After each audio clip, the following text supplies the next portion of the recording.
लाडकी बहीण योजना सर्वांना एक प्रश्न पडला असेल की आचारसंहिता परत लागली आहे, आता यामुळे पण वितरण पुढे जाणार का?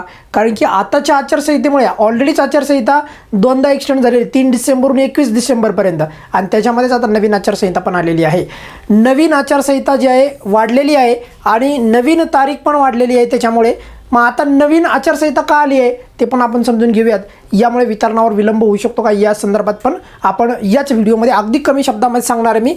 परंतु याच्या जे आहे जास्त आपल्याला एवढी चिंता करायची गरज नाही, कारण की रुटीन प्रोसेस आहे. बघा, ह्या ज्या काही गोष्टी आहेत ह्या घडणारच होत्या, कारण की अशा प्रकारचे सुप्रीम कोर्टाचे स्पष्ट निर्देश पण होते. ही बाब आपण समजून घ्यायला पाहिजे. यामुळे एकंदरीत तुमच्या मनामध्ये प्रश्न पडला असेल की आचारसंहितेची तारीख वाढली आहे का? उत्तर आहे होय. का बरं वाढली आहे? आता अचानकच पूर्वी 21 डिसेंबरपर्यंत आचारसंहिता होती, आता पुढे कसं काय आचारसंहिता वाढली आहे? तर त्याचं साधं सिंपल कारण हे आहे की 29 महानगरपालिकेच्या निवडणुका, बरं का, 29 महानगरपालिकेच्या निवडणुका ज्या आहेत त्या जाहीर करण्यात आलेल्या आहेत. त्यामुळे ह्या निवडणुका होतील बघा. 15 तारखेला मतदान होणार, 16 तारखेला मतदानाचा निकाल जाहीर होणार, आणि एकंदरीत याच्यातनं स्पष्ट समजत आहे 16 जानेवारीपर्यंत आता काय राहणार मग, तर आचारसंहिता चालू राहणार. मग आचारसंहितेची तारीख काय होईल आता? 16 जानेवारी. यापूर्वी किती होती? 21 डिसेंबर. आणि त्याच्यापूर्वीची जी आहे जी वाढवण्यात आली होती ती होती 3 डिसेंबर. म्हणजे 3 डिसेंबरहून 21 डिसेंबर ही झाली ज्या अगोदरचा जो टप्पा होता त्यांच्या निवडणुकीसाठी. पण आता महानगरपालिकेच्या निवडणुका आहेत, त्यामुळे 16 जानेवारीपर्यंत जे आहे आता आचारसंहिता लागू होणार आहे. एक गोष्ट इथं समजून घ्यायला पाहिजे की सुप्रीम कोर्टाचे पण अशा प्रकारचे निर्देश होते, त्यामुळे या निवडणुका होणारच होत्या. काही लाभार्थ्यांना असं वाटत असेल की सर आता या जाणून बुजून या निवडणुकामुळे वितरण पुढे जाणार का? खरं तर माझं असं मत आहे की सरकारने कोणत्याही प्रकारचं जे आहे ही योजना तर पहिलीच ऑलरेडी चालू आहे, तर त्यामुळे आचारसंहितेमुळे या योजनेचं वितरण थांबवायला नव्हतं पाहिजे. या योजनेचं वितरण जे आहे सरकारने लवकरात लवकर करायला पाहिजे.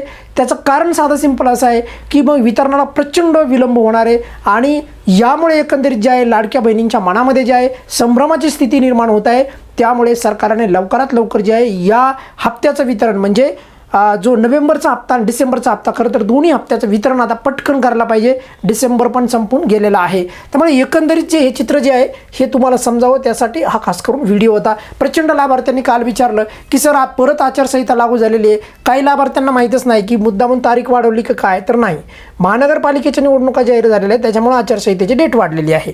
बाकी काही त्याचं दुसरं कारण नाही. पण राज्याच्या महिला बालविकास मंत्री आदितीताई तटकरे यांना पण विनंती आहे की ताई तुम्ही लवकरात लवकर जे आहे आपल्या या लाडकी बहीण योजनेचं जे आहे वितरण करण्याची जी आहे कार्यवाही चालू करा, जेणेकरून लाडक्या बहिणींना लवकरात लवकर वितरण पण होईल आणि त्यांना न्याय पण मिळेल. असं नाही व्हायला पाहिजे की जी पूर्वीची जी योजना चालू होती एकतर अगोदर दिला असतं मग तर बरं झालं असतं, म्हणजे आचारसंहितेच्या अगोदर. आणि आता एक महत्त्वाची गोष्ट म्हणजे ही योजना ऑलरेडी चालू आहे, म्हणजे यापूर्वीपासून चालू आहे, त्यामुळे या योजनेचं वितरण करायला काही हरकत नव्हतं. आणि नक्कीच तशा प्रकारचं काहीतरी सकारात्मक जर का पाऊल राज्याच्या महिला बालविकास मंत्री आदितीताई तटकरे यांनी जर घेतलं तर बरं होईल. या व्हिडिओमध्ये आपण इथेच थांबूयात. जे बी काही मुद्दे असतात तुमचे छोटे मोठे, आचारसंहिता कशामुळे लागू झालेली आहे तर महानगरपालिकेच्या नवीन निवडणुका, कारण या महानगरपालिकेच्या निवडणुका आतापर्यंत घोषित करण्यात आलेल्या नव्हत्या, नगरपालिकेच्या होत्या वगैरे वगैरे. परंतु यामध्ये आता जे आहेत कालपासून तुम्हाला माहिती आहे की त्यांच्या निवडणुकाच्या तारखा जाहीर झालेल्या आहेत. 15 तारखेला निवडणूक होणार, 16 जानेवारीला मतदान होणार वगैरे वगैरे. आणि त्यामुळे एकंदरीत आचारसंहितेची तारीख जी आहे वाढली आहे, आणि यामुळे वितरणाला विलंब होणार का, तर हे 21 जे आहे 21 डिसेंबरपर्यंत समजेल. कदाचित 21 डिसेंबरच्या नंतर जर वितरण झालं तर फारच छान. सरकारने जरा मनावर घ्यायला पाहिजे वितरण, कारण एवढं वितरण जर का विलंब होत असेल तर मग त्या योजनेचा काय अर्थ आहे.